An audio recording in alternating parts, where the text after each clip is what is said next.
Hi, everyone. Can we hear me? Yep. Sounds good. All right, I am going to call this meeting to order at 7:01 p.m. And let me just make sure I'm going to do a roll call, and this is Jerry Lynn, Board of Finance, to make sure we are all here. Karen Christensen, Yes, I'm here. Tom Lansner, Yes, I am here. Barbara Patano, I'm here. Bill Syme. Bill?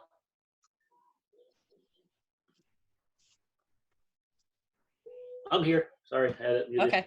Sorry, some people are on page 2. There's so many of us that I can't see everybody, so I just need to make sure. Tom Talamini, I know you are here. Amy, are you here? Yep, I see you. I don't see Jason. Jason, are you here? Yes, ma'am. Oh, okay, you must be on page 2. Okay. All right, so let's get started. So we have everybody here in attendance, so no need to appoint alternates. So we will start with budget workshop letter A, which is building. So Jason is here, and I am not sure if Rand is here, if he's on page 2. But does anybody from the board have any questions at this time regarding the building budget? I told Rand he didn't need to be here. This is Amy from the treasurer's office. Yeah, and he definitely doesn't. So I just didn't want to make sure, I wanted to make sure he was not on page 2 and I was missing him. So, Geraldine, this is Jason from the Board of Selectmen. Just a reminder that we need to do that whole recitation of who we are each time we speak, and that's to be in compliance with the executive order. Geraldine Corso, Board of Finance, yes. By the last day, I hope we get to where none of us forget. All right, so again, Geraldine Corso, Board of Finance, anybody have any questions regarding the building budget? It really does not have a lot of changes within it at all. Really just pretty much straightforward. No, Are we I'm good? good with it. I'm good. Okay, sounds good. That one was easy. On to 4B, Police, Emergency Management, Communications, Police Commission. Geraldine Corso, Board of Finance, I see, if, you know what, let's do it easier. If we could just say who is here, Geraldine Corso, Board of Finance, and who's representing the police department.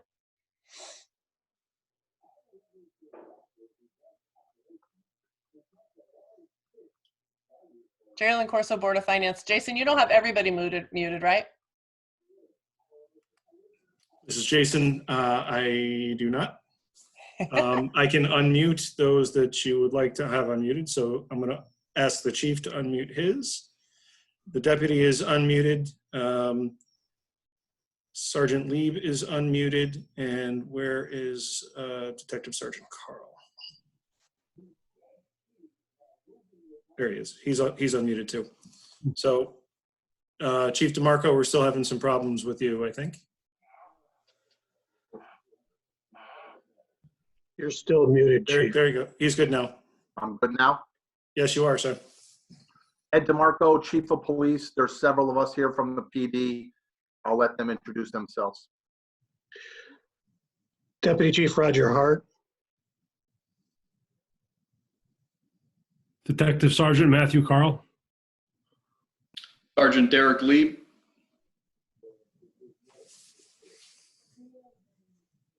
Detective Sergeant Matthew Carl. We got you, Matt. Okay. All right, great. So, Geraldine Corso, Board of Finance. So from my board, did you get to review? Thank you again for dropping off all of our information. That was greatly appreciated and giving us all that time to go over it ahead of time. You're very welcome, Ed DeMarco. It was definitely very helpful.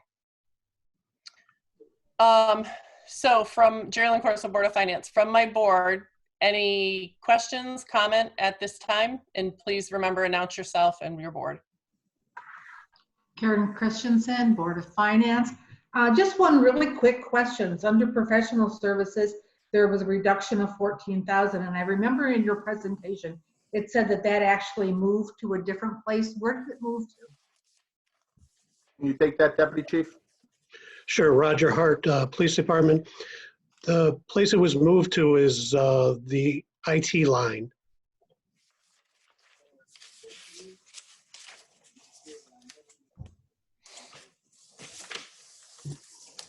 Geraldine Corso, Board of Finance. Anybody else at this time? Amy from the treasurer's office. It moved, I think it was your next gen fees, if I'm not correct, Deputy? Roger Hart, Police Department. No, actually, it was a combination of software and hardware fees that we have been paying out of professional services. So it's not actually a $1-for-$1 exchange, but it was, very, very close to that 14,000 all went into the IT line. Amy from the treasurer's office. It actually went into, I think, the software support line, if anybody's looking, which is towards the very end of your budget. IT is one of the last few budgets in there. And you'll see it as part of the increase. Oh, you can't really see it because there's offsetting decreases. No, software licensing. It's part of the $158,000 for all the licensing across the town.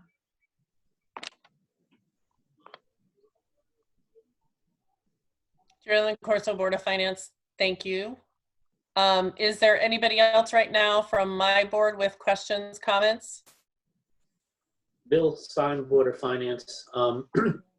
Just reviewing you have an increase in the clerical salary, and you did send something on that. Can you just explain a little bit more about, I read it, but some of it's beyond what I understand. If they could just explain that a little bit better to me, I'd appreciate it.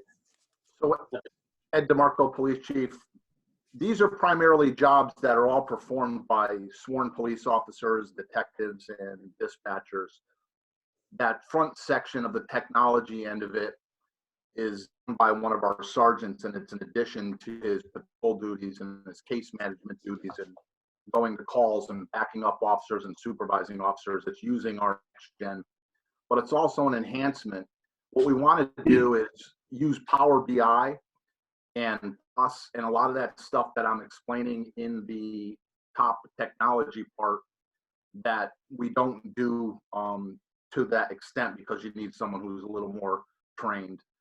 The second part of it is the communication supervisor. We'll get direct supervisor for 6 people.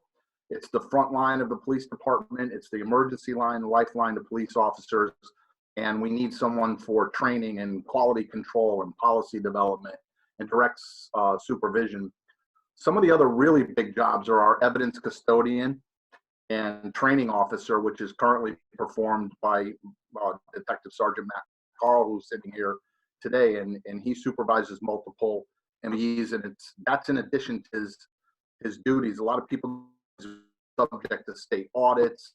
They come in and check our training records and our scheduling and our evidence room and things of that nature. So it's a way to get back to policing and relieving sworn officers to get that job. It's a way to do it without hiring an additional police officer or several police officers is what we're trying to do, and really branch into the hot spotting and crime analysis and placing our personnel in locations based on the data.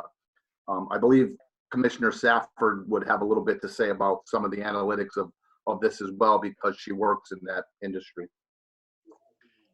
Geraldine Corso, Board of Finance. Jason, oh, never mind. Hi, Rachel. Hi, Rachel Safford, Police Commissioner. So what we're talking about isn't just taking a look at spreadsheets or taking a look at the data. What we found with business intelligence is that this position would have the ability to take a wide variety of data, sources that you never would have connected with the naked eye, things that you never would have been able to pull together. And what we're finding is with investigations, we use it in our insurance company for fraud investigations. It's used in police departments across the US, and it has the ability to data mine large swaths of data, third-party data, bring it all together, and to draw up, as they were saying, the hot spots for trending, for analysis, to be able to predict crime. So it's knowing where we need to be to start to prevent things in town, or if new businesses come in, being able to see those things ahead of time so that the manpower is already there. And as we know, predicting crime and being able to prevent crime saves us money in the long run. Ed DeMarco, again, Chief of Police. I'll just close out with, thank you for asking the question, Bill. It's extremely important to us because we have so many jobs that are made and have state statute and state procedures that we have to meet with training and evidence, that it's important that we get this position. I know we're all sitting in our homes during a time of COVID-19 and we're concerned about the economy and people laid off, and I know it's difficult to do, but I think if any position were to survive, it's got to be this one. It would benefit the town greatly. I also want to add, this is Rachel Safford, Police Commission, that it's one thing to have officers who are really good at detective work and diving into data and doing graphs and things like that. It's another thing to bring on a position where their sole focus is to start to look at nuances and speak that data language. There's so much today with predictive and prescriptive analytics in that space that having someone who can code, who can do Python, or be able to pull all of these things together and start to predict some of where we're going, that's going to be really helpful. Bill Simon, Board of Finance again. I just switch screens. Give me a second to go back. Now, so you have a reduction in officer salary and dispatcher salary. Is some of that offset going into this clerical position, or is that just reduced or positions that have been not filled, or how does that work out? Well, the overall budget amount less because of some of those reductions. Where we are offering money is there's a current amount, I think it was $7,640. That was for a lead dispatcher position, and it's unfilled, so we would not fill that position, so we'd be able to generate that, but it's not going to come out of the police line. A way for us to look for maybe potential future savings down the road, we have a position of administrative assistant that we wouldn't fill if that was required, but that person's not retired yet. They're eligible, and it could be a year or two. I don't want to promise anything, but it was a way to offer up some potential savings. So there was a little bit of savings in there with that lead dispatcher unfilled position to offset some of the costs, and then a phase out in and things like that. Thank you. You're welcome, sir. Geraldine Corso, Board of Finance. Any other board members with questions, comments? Yep, this is Barbara Patano, Board of Finance. I had a couple of questions. So you're showing, if I'm looking at the right thing, a 2.41% increase year over year. So what would the percentage be, and if you negated that 14,000, because that really hasn't come out of the overall budget, it's just been moved somewhere else. And then the other question that I had was, I noted in the presentation that you had indicated that there were 2 groups of employees that contractually are still negotiating and that you had not included in the budget. And I was looking for maybe a ballpark number on what you think potentially that increase would be as well. I can start, Marco, Police Chief. Dispatchers and police are still in negotiations. Per normal town procedure, and I'm sure the first selectman and Amy can speak of it, in no way do they want us to tip our hat as to what potentially may or may not because of ongoing negotiations. And that comes from a different area of the budget that's pre-planned for and everything. So we put in there because we want to be as transparent as possible that funding is not there, the dispatcher's contract or the police contract. I'm sure the deputy can speak a little bit to where I think you did some numbers as to where the budget, because there was animal control money that came out with some professional services funding that came out. It did bring requests lower, but it just went to other spots. DC, have anything on that? Yes, I do, Deputy Chief Hart. If all the money that was moved into other locations was still in our budget and the request was as stated now, I believe the number was around 4.7.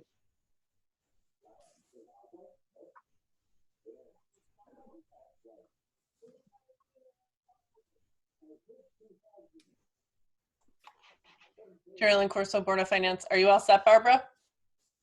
Barbara Catano, Board of Finance. I am, thank you. Okay.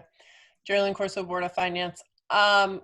Quick question as on the negotiations, because I know that it's going to be very close with the, hopefully with the police. Do we have any inkling as how soon? Only because we closed the budget probably on May 8th. We'll be talking about that soon, but. I got to tell you, Ed DeMarco, Police Chief, if everything wasn't happening that's happening now, we'd be closer. Some of it is slowed down because of procedures in place and COVID responses. I just don't know. We're close. Carolyn Corso, Board of Finance. Okay, thanks. Anybody else?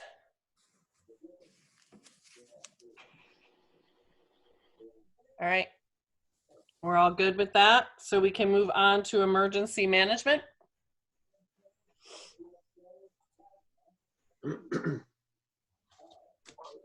Any questions from the board?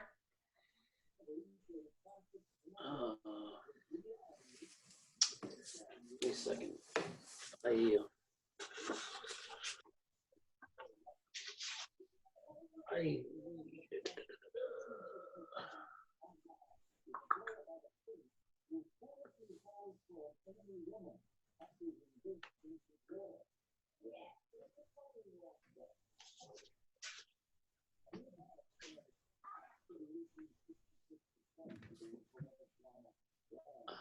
This is Bill. I did have something, but I can't find where I put my note to ask it, and I can't remember what it was. So I guess I would be good.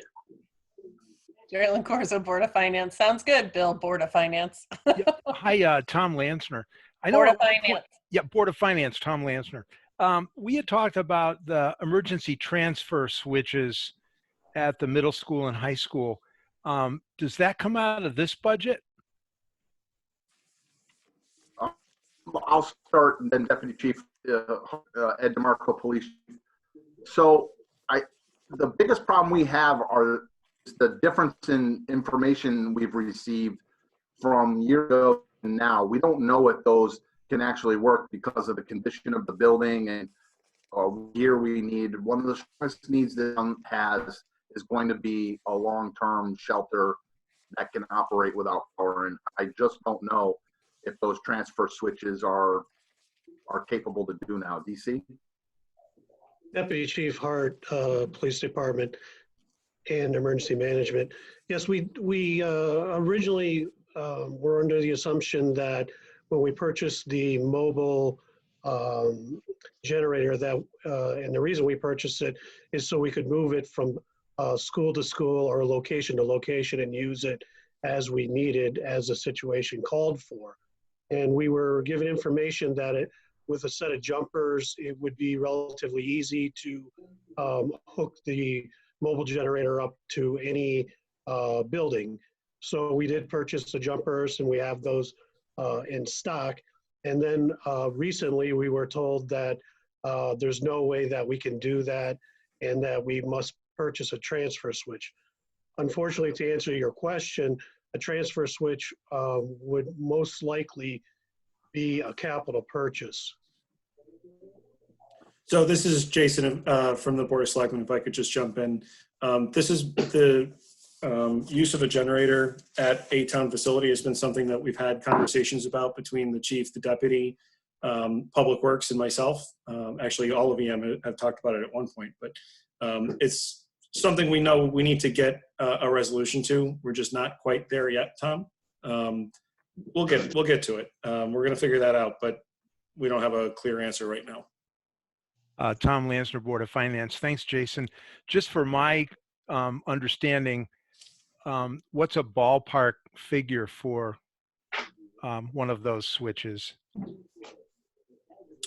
So this is Jason from the Board of Selectmen. I think it depends on what ultimately needs to be done in order to get a particular building ready to use. So it depends on the building that you want to use. The way the high school, my understanding is, and I'm happy to be corrected, but my understanding is that the way the high school was built, because it was added onto and then added onto again and then added onto again, the wiring doesn't all talk to each other in a relatively logical way. So that building would be more complicated to fit out than I'm going to make it up and say the senior center would be. But the senior center doesn't have capacity or facilities to host a large number of people in the event that we have, like an October snowstorm as we did in 2011. So it really is situational based on the building that you're trying to fit out for generation. And that's part of the discussion we're having, is what actually makes the most sense. I don't want to speak for the chief and the deputy in terms of where they think it is, but my perspective has been that the high school makes the most sense. Then we learn that some of the wiring may not be quite as we had expected that it would be, and maybe the showers don't quite work the way we had all expected that they did. So it's possible that's not the best solution, and maybe it's Scout Hall instead, or maybe it's, well, really those are your two choices because there aren't really shower facilities anywhere else. But this is a larger question than we're going to solve in a budget workshop. But it's something that's on everybody's radar screen and something we need to get squared away. If I could, Jason, I'd like Deputy Chief Hart, I would like to try to answer his question. I think it's a fair question. To purchase a straightforward transfer switch is probably between $8,000 and $10,000, and that's pricing that's probably 3 or 4 years old. But the problem lies, as the first selectman stated, that the building may require an electrical engineer to come in and give us an idea how to do it, and that's going to add cost to it. So I think it's probably best that we consider a capital purchase for that. Tom Lansner, Board of Finance, thanks. Geraldine Corso, Board of Finance. Anybody else at this time? Geraldine? Yeah, Noreen? Hi. Actually, if we're done, I just have a general question for the chief and regarding both budgets. Okay, Noreen, Board of Finance, and you go right ahead. Sorry. When you formulated this, it was prior to the COVID situation, I'm sure. These budgets started quite a while ago. I'm curious as to if you're seeing increases in needs within the town since this whole situation started, and do you anticipate this being able, if you were to get this full budget, is that enough for you going farther down the road? Or are we foreseeing the need for increased services? Well, Ed DeMarco, Police Chief, I can tell you the world is different out there, and I might want to refer to my Sergeant Lieb, who's on the road working actively, seeing some of the changes we're facing. Maybe even Detective Sergeant Carl. Domestics are increasing, our calls for service at Walmart, of that nature. This was a first attempt to try to get police officers back to regular patrol duties, et cetera. That's why I was going with the civilian fashion of it. You know, East Windsor produces a certain amount of numbers. We are seeing a dent in change, and I'd like the field people, maybe Derek, if you can talk for a minute. Oh, he's muted. Thank you, Geraldine Corso. Thank you, Jason. No, that was the sergeant. He did it. Sergeant Lieb, Police Department. We have seen an increase in, as the chief said, domestic disputes and things of that nature, because people are kind of confined to their own households, and we can kind of foresee that continuing in the future. But as far as budgetary goes, I mean, our minimum staffing is a supervisor and 2 patrol officers, so I can foresee that being an issue in the future. But as for now, the Walmart has decided to shut down overnight, so that hasn't been a huge increase for us. But going into the future, I'm not sure if their hours are going to go back to the 24/7 style they were doing prior. So, Chief, if I could. Got anything? Yes, I actually have something, Chief, if you can. Ms. Sec, Deputy Chief Hart. Noreen, what our biggest fear is that if our employees start coming down with it, and that will change the dynamics of the way we do things, the way we staff. We have plans for it. We definitely know what we're going to do if that happens. So that's something we cannot predict. We've, for probably since the end of November, have been taking very active steps to keep that from happening. And so far, knock on wood, we've been very lucky. As the first selectman knows, we're struggling with PPE or personal protective equipment. We're getting tricklings in and we're still fine. Our numbers are still good. I can tell you now, police officers across the state and country, they're afraid. And to go out there and go into a domestic and not know if the COVID-19 bacteria is present. So their desire and duty and honor makes them out there and override that fear. It's really different right now. Noreen Farmer, Board of Finance. As far as the protective gear and whatnot goes, we're all right with that. And what you have already budgeted, do you think is going to be enough for going forward? Or is it something we need to possibly think that we might have to start increasing some money there in order to make sure that you guys are covered on all sides? Yeah, This is the last 6 months or so. Yeah, we're putting everything in request through the state and getting it that way. The first selectman's been working on some avenues as well. I think budget-wise, we're good right now. So this is Jason from the Board of Selectmen. We are, first of all, we're in an emergency declaration locally and at the state and national level, and that gives us a lot more latitude to purchase that type of equipment if it's available. And I'm in contact with both the chief and the deputy multiple times a day to figure out where things stand in that regard. And if there is a need for additional procurement, we're doing whatever we can to get it. We're also working through the state emergency management system and the state is working through the strategic national stockpile for PPE equipment. We're very actively taking that seriously to make sure that our ambulance, our firefighters, and our police have the whatever protective equipment we can get for them. Now that is, it's in a shortage across the planet, so it's not the easiest thing in the world to get what you want, but we have enough. The chief and I were talking earlier today, and there's enough stockpile on hand locally for the time being, but for the time being is kind of an open-ended descriptor. If this goes till August and circumstances in East Windsor escalate at a very rapid level, then we don't have enough on hand. But if things calm down in the next couple of weeks, we should be okay. We're in constant contact to make sure that that is something that we're prepared for to whatever extent we can be.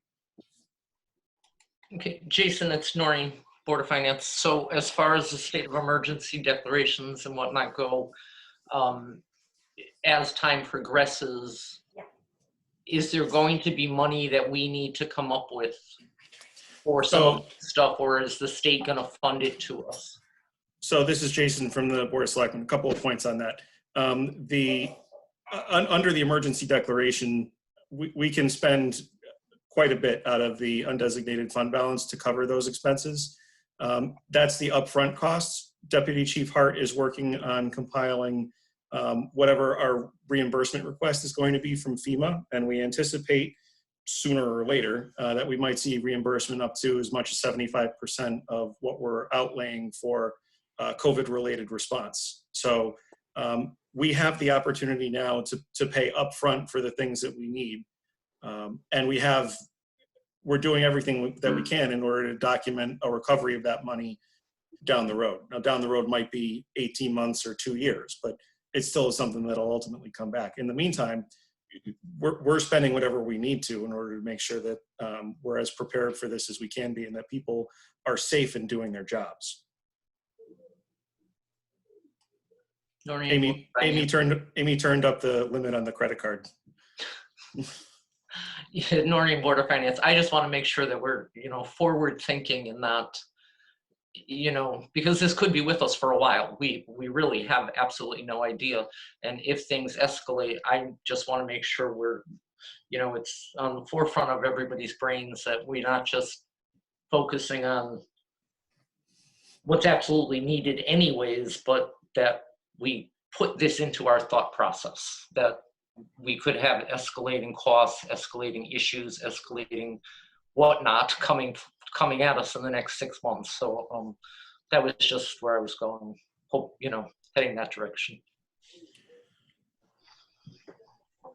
Thanks.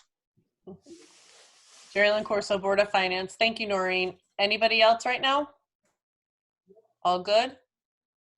All right, so we are going to move on to communications, which is pretty straightforward, but does anybody have any questions on that? Really, it's just the dispatch.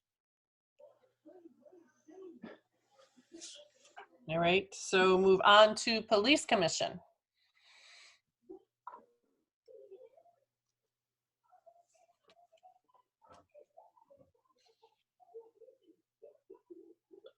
Any questions?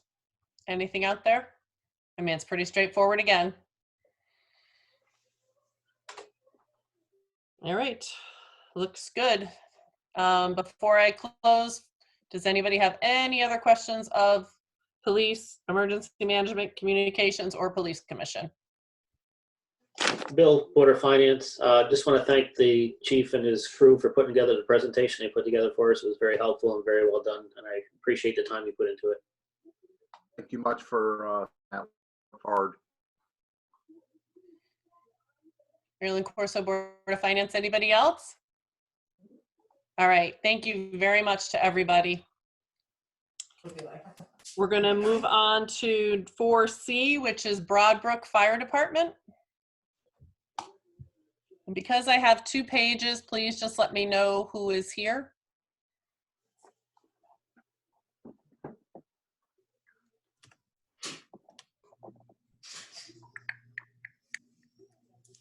I have anybody here from Broadbrook Fire Department? Because I can't see.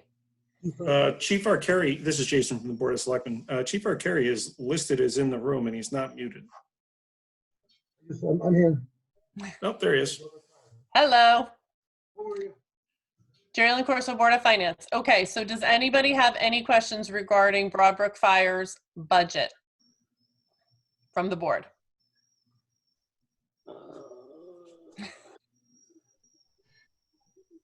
Jerry Corso, Board of Finance. I see you sitting there thinking, Bill, so I know it's coming, so I'll give you a minute. Yeah, I just gotta find it too. Oops, I just bugged it. I'm doing it electronically. I'm not doing it the way I normally do it, so I'm having trouble finding what I'm looking for here.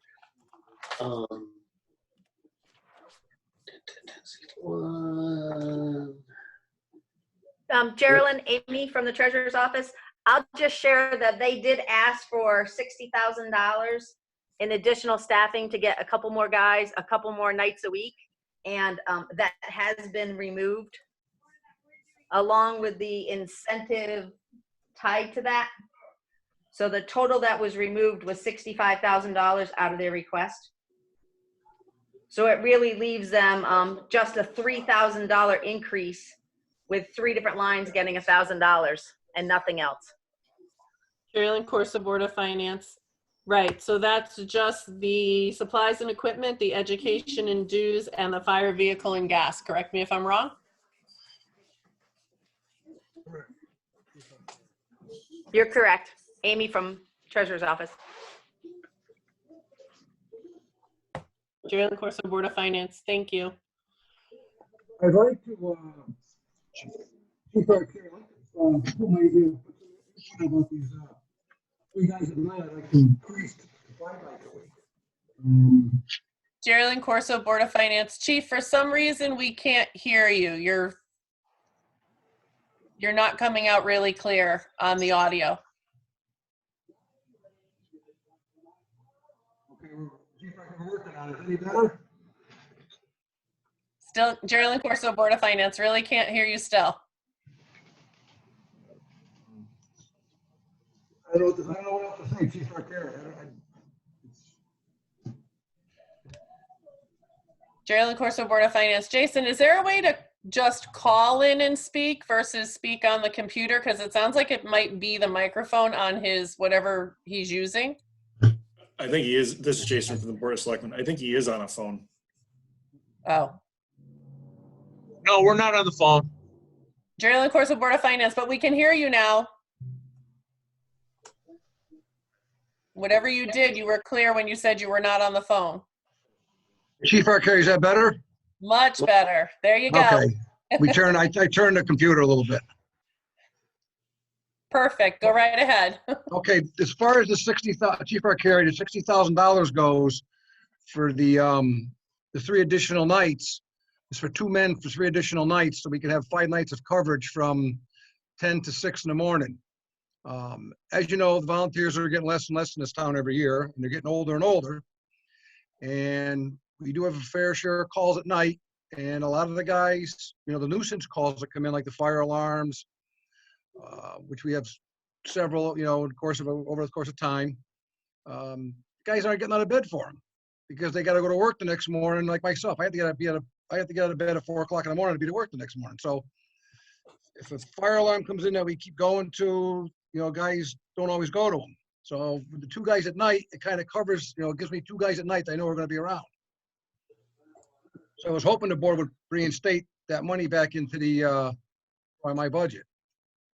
And the $5,000 for the incentive was because, and Amy, you can back me up on this.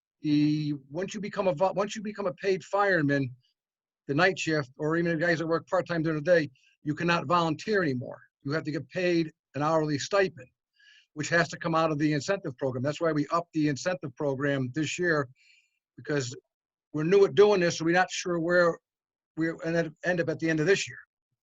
So I wanted to put it in there instead of coming half the back and ask you for it. Okay. Jalen Corso, Board of Finance. Okay, so that incentive wasn't tied to the new positions, Chief? Chief Arcari, what it does is I have several men or volunteers that are my part-time staff. And once they become part-time staff, they cannot volunteer more. So their hours, if they come to a call after hours, say if the person works from 10 o'clock at night till 6 in the morning, he's on the town payroll. He comes back at 9 o'clock Saturday morning for a fire. He's on still by the hour, but he has to be paid by the incentive program. So which was jacked up. So if he comes in for a 3-hour fire or 2-hour fire, he gets his hourly rate, as opposed to the other guys get the $12 per call. So that's why we upped the ante in that, and in regards of hoping that we were going to get this, you know, more help. So Geraldine, this is Amy from the Treasurer's Office. So basically it is volunteer incentive. It's just at a different rate of pay. So Correct. it's still getting volunteer incentive, but it's for the guys when they're not being on call. So if they're already on the shift, they're not getting that volunteer incentive. It's for those that work those shifts that then also come in as volunteers on other days of the week, not when they're getting paid by the hour to be a driver for them. I don't know if that helps. Jalen Corso, Board of Finance. Yeah, actually, both of you actually made it very clear. Thank you. All right.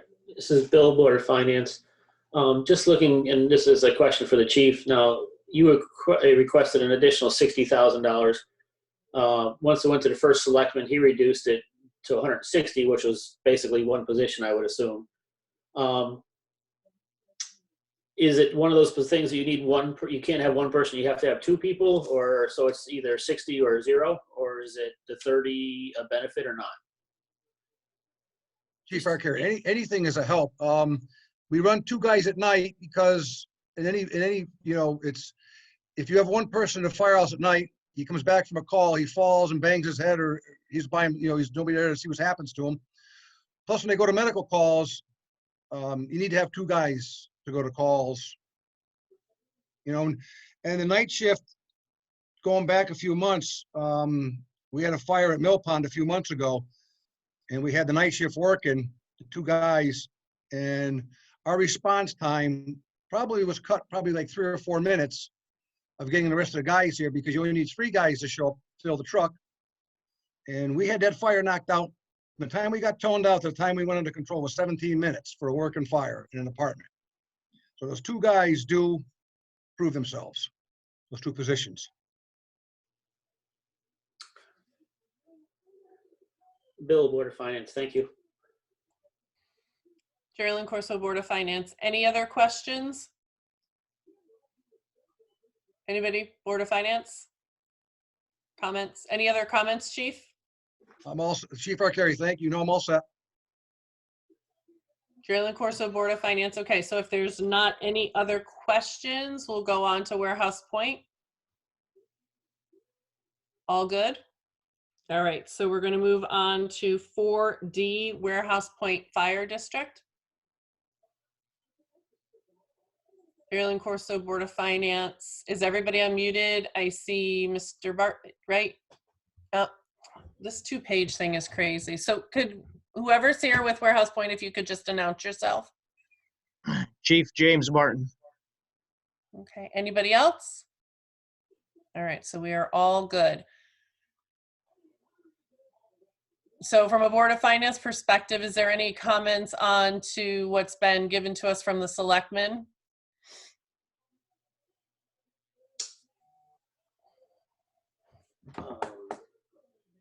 There's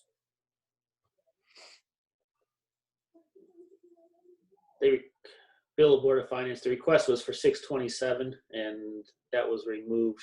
It did not make it to us the way I read it. Oop, Geraldine Corso, Board of Finance. Sorry, correct.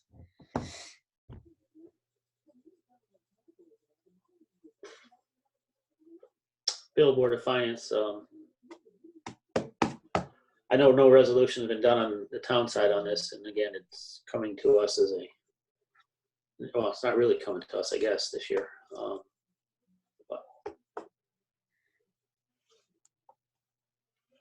Geraldine Corso, Board of Finance. Yeah. Yes, it's still an unresolved situation that needs to be resolved.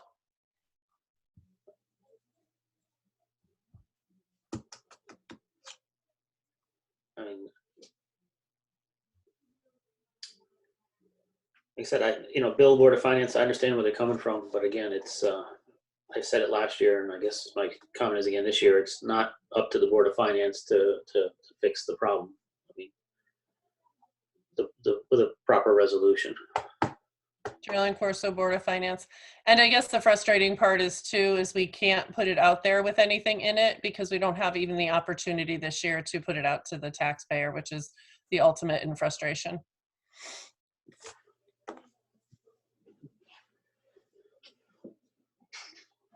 Geraldine Corso, Board of Chief Finance. Martin, Warehouse Point. Can you say that again? What was that? Oh, sorry, Geraldine Corso, Board of Finance. Say what again? Whatever you just said. What I said was, Geraldine Corso, Board of Finance. What I said was the frustration part is that we cannot put this out to referendum for us, for a board. It's very frustrating that we just make the decision. There is no voting on the referendum this year.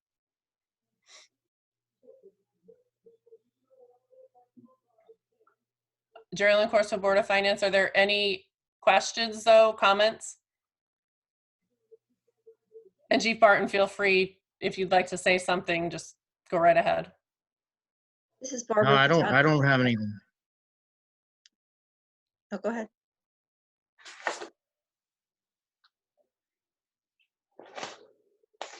Geraldine Corso, Board of Finance. Barbara, you had something? I do. Barbara Patano, Board of Finance. So can we, is it not an option for us to make a motion to put something back in, or is it because it's been presented to us cut that there's nothing that we can do? Geraldine Corso, Board of Finance. That's really a hard one because right now, because they didn't put it in, they didn't do any legality anything legal document wise as we did the last time with the MOU and all that kind of stuff. And that's nothing under our control. Barbara Patano, Board of Finance, thank you. Geraldine Corso, Board of Finance. Anything else?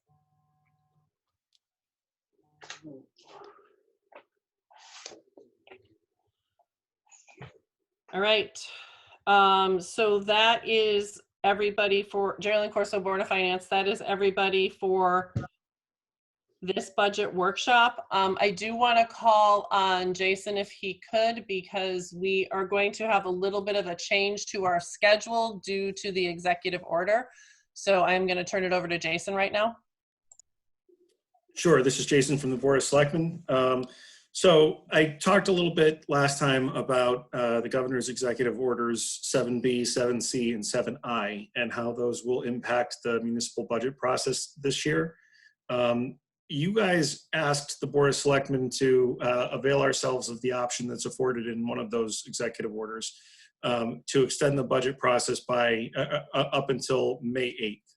And another part of that order, which I believe is the provision that's in section 13 of 7I, says that the Board of Selectmen will amend the budget process for the budget making authority. In our case, the budget making authority is the Board of Finance. So in our Selectmen's packet for Thursday night, we have a resolution that comes from CCM and has been amended by myself and reviewed by the town attorney, so that we outline what your new schedule would be. And it follows what you guys had talked about with really one change.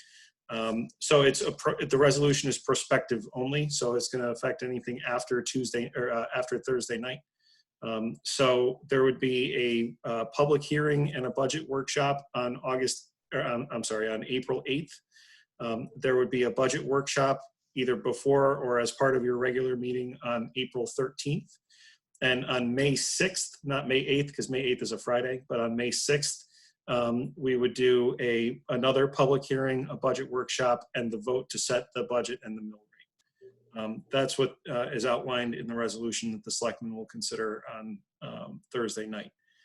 That's necessary in order for us to extend the timeline beyond what was previously established back in January when we set the budget schedule.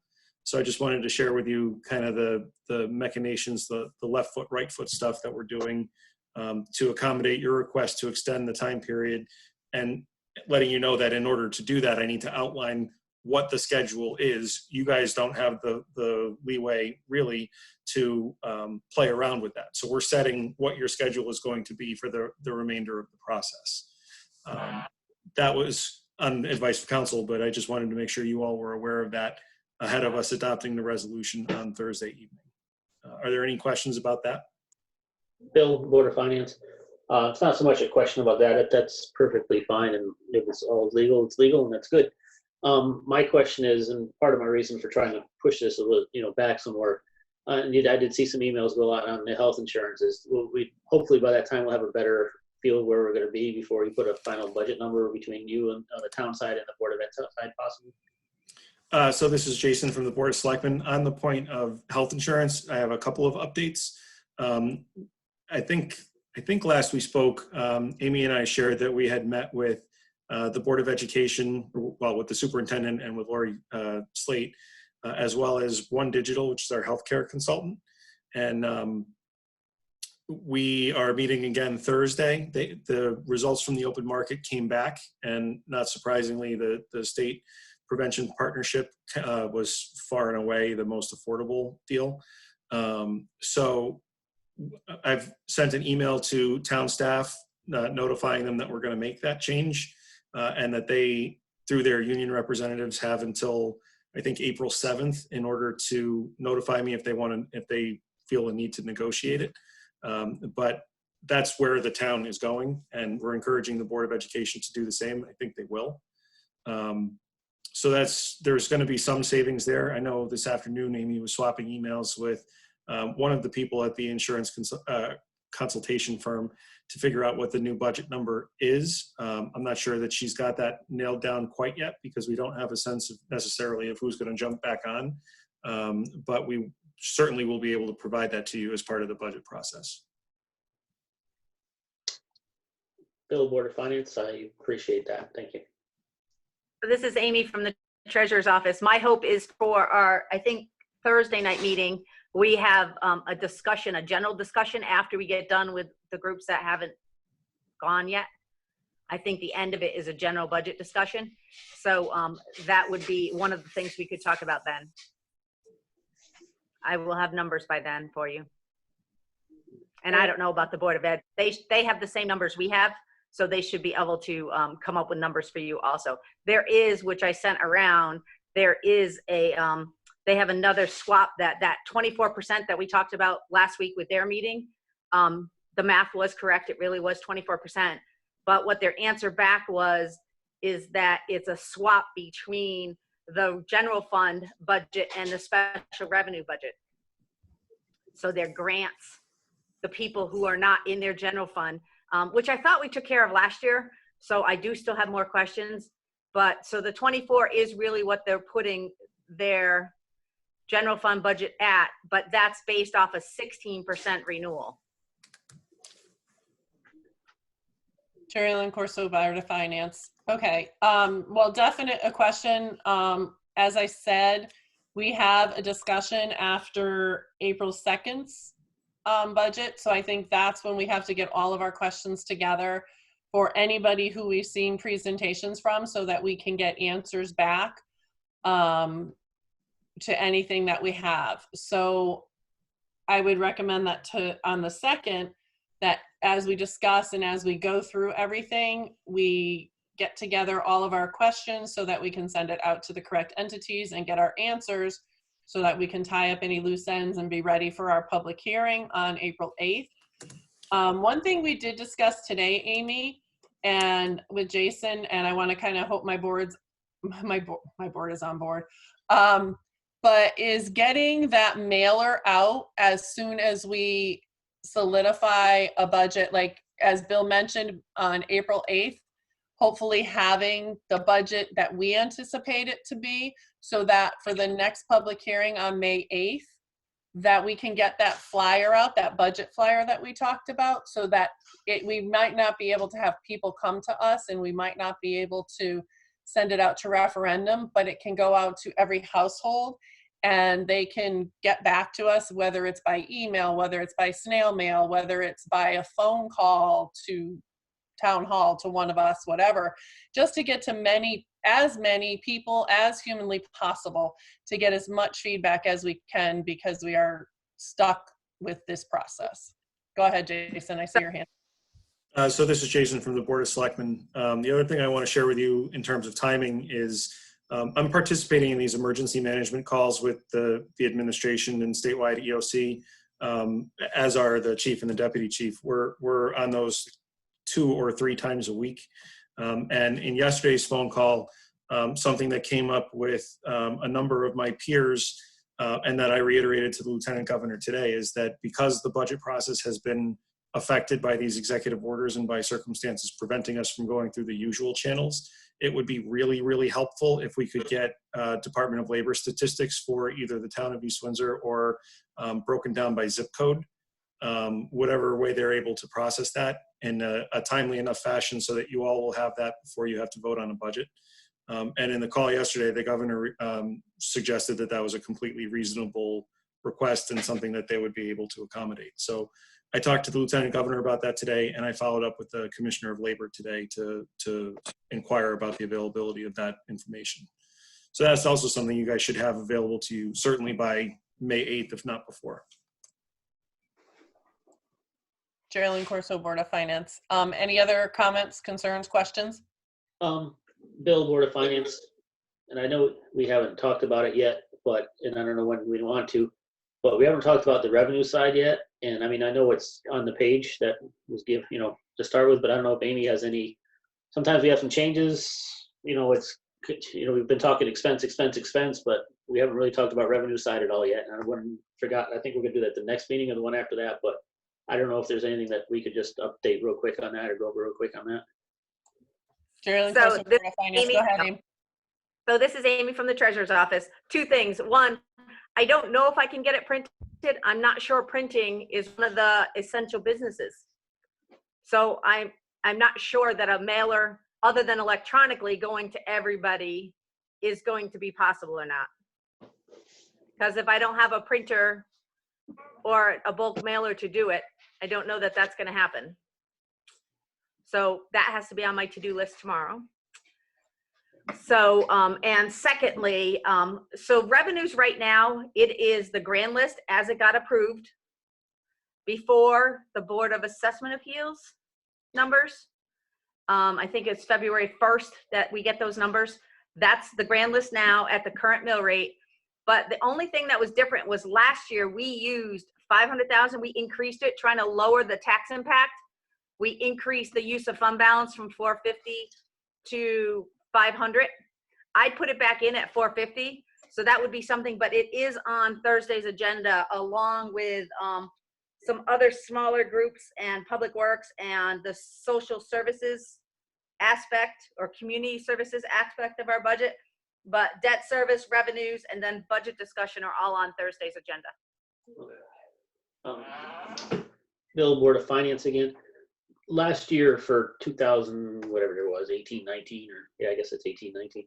How much of the money we put in and out of the transfer from fund balance did we actually use? Did we use the full 450 or 400 or whatever we put in there, or did we not? I don't know. Okay, that's if you just for next meeting, if you had that number, it'd be just out of curiosity. I know we use. I will tell you, this is Amy from the Treasurer's Office, and I will tell you that our revenues were short. So I don't know that we actually do a use of fund balance, but if I look in my audit, you could probably, if you looked in the audit, you'd probably see the difference between the revenues that came in and the expenditures. We did have some expenditure saving on the town side. So we may, I don't know if we needed any of it. But we did have a revenue problem last year because of the grand list having missing exemptions that were not in there when they should have been. So we had counted on more money coming in than was actually able to be even collected. Okay, yeah, I remember us discussing that. That's kind of where I was going with that. Is that if did we end up using it because of that error we had in the grand list? Sorry, that was Bill. Oh. I'll get that for Thursday. Geraldine Corso, Board of Finance. A couple things. So we had 450 last time, but I'm going to be honest with you, and I know Amy cringes when I say that, but I just have a feeling this year is going to be one of those years we may have to use more than we are comfortable with. Second of all, I would have to say that, you know, all things impact everything, right? So depending on what Jason finds out for our numbers from unemployment, things that are going to get hit is departments like our social services and things like that we're looking at right now, like Noreen said, the police department. But there's also going to, if we get those unemployment figures and we see how it's affecting the people in our town, those departments are going to also get hit. So I think that's something we have to think about too. Carolyn? Yep, Noreen. Noreen, Board of Finance.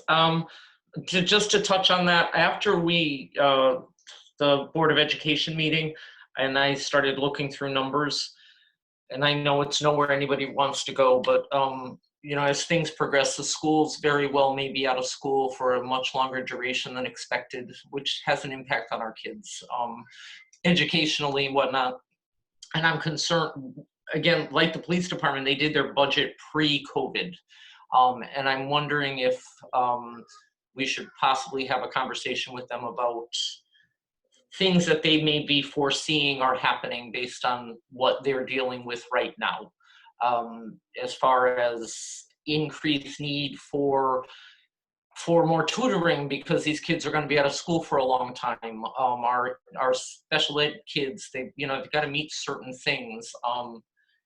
And again, it's all new to all of us, and it's all just kind of got thrown in our face. But I foresee, just from my perspective of trying to figure out how a business gets reopened, that there are going to be definite hardships for a lot of the people in this town, either laid off or even working from home with their kids, and the issues that are going to come with that. Kids being home for 2 months and then have to go back for a short amount of time. I'm concerned that we should be seeing if there's needs that are starting to blossom even before we're back that we may have to address as a community, rather than have it all hit us after the fact and have to start chasing things down. and that goes to social services as well. I'm very concerned about the effect that the COVID is having on our working families, who are now just thrown completely off base. Some of which, if they are laid off, may not be able to make their mortgage payments, which means they're not escrowing their tax money, which means they don't have it to give to us. And more so that we have services in place for people who have gone through a very, very difficult time and are going to need more than we generally have supported in this budget that just supports the basic needs. So, I'm not sure about it, but I don't know if we maybe want to just see if all those departments are getting hit with things that they foresee to be something that's going to come back to us in September, October. Geraldine Corso, Board of Finance. Thanks, Noreen. Anybody else right now? Going once, going twice. It's hard because I can see some of you and not all of you. All right, so I think that is it for tonight. So if I can have a motion to adjourn and a second, and then I will call on your vote because I can't see you. Bill, Board of Finance, I move we adjourn for the evening. Is there a second? I second it. Karen Christensen. All right. All those in favor, Karen Christensen, Yes. Tom Lansner, Yes. Barbara Patano, Yes. Bill Syme, Yes. Tom Talamini. Yes. Woohoo! That's unanimous, and we will call it a night, folks. Have a good evening, and hopefully we see you on April 2nd. Thank you. Will do. Thank you.